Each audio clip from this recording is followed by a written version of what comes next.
The Niners are starting training camp technically. If it were a real year, they would be practicing today and I'd be there watching, but instead they're doing testing for the next week and a half just to hopefully start practice. So would you like me to explain a little bit of the ways that things are different this year than they were in the past? And how? Right. So the whole idea is, how can you possibly prevent an outbreak with 90 players in one locker room, which is what happens in training camp. They cut down to 53 at the end. Well, what they're doing is they're only having 80 players in training camp this year. So the Niners just cut 10 guys yesterday. So they're trying to have fewer players. And then in the locker room, in the past, they would have rookies sharing lockers, like freshmen at UCLA sharing dorm rooms. You'd have doubles. They're not going to do that anymore. Every locker will have an open locker next to it, so no one will have to be within 6 feet of each other.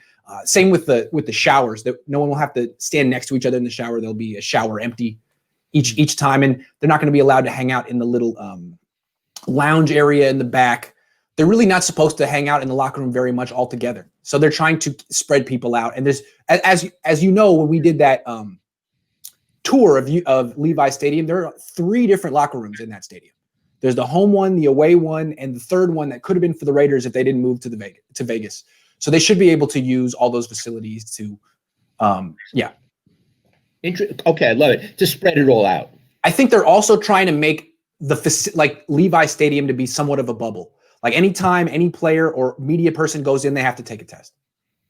Oh, yeah.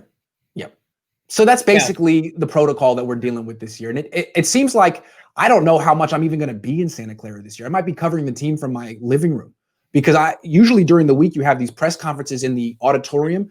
I don't know if we're going to be in that auditorium anymore. And then with the locker room, I'm pretty sure we're not going to be in the locker room. It's just going to be a whole lot of Zoom conference calls.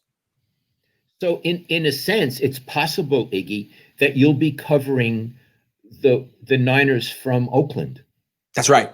Yes, it is certainly possible I'll be covering. Now, when they do start practices in mid-August, I'm supposed to be at all of them, they said. Most likely I'll be at all of them. So what I'll do is I'll be able to watch, but then I can't go back to the media room. I can't work there. They're going to put out, hopefully, some benches and tables outside where we can write, but I'll be doing my Periscope probably right next to Maddie, or I'll have to find somewhere where I'm not talking over people, but I'll be outside somewhere. When he says Maddie, he means Mayoko. Excuse me. Yeah, he's a family friend. We call him Maddie. Yeah. The thing about Maddie is that's his full name. His name is not Matthew Mayoko. He's Matty Mayoko, and he's named after Matty Alou? Yes. Okay. Yeah, his name is not, that was good, Iggy. His name is not Matthew. He writes under Matt Mayoko, but Matt is actually his nickname. That's right. His real name is Matty. And we call him his real name as a nickname. That's right. That's some serious Niners trivia. So now you know.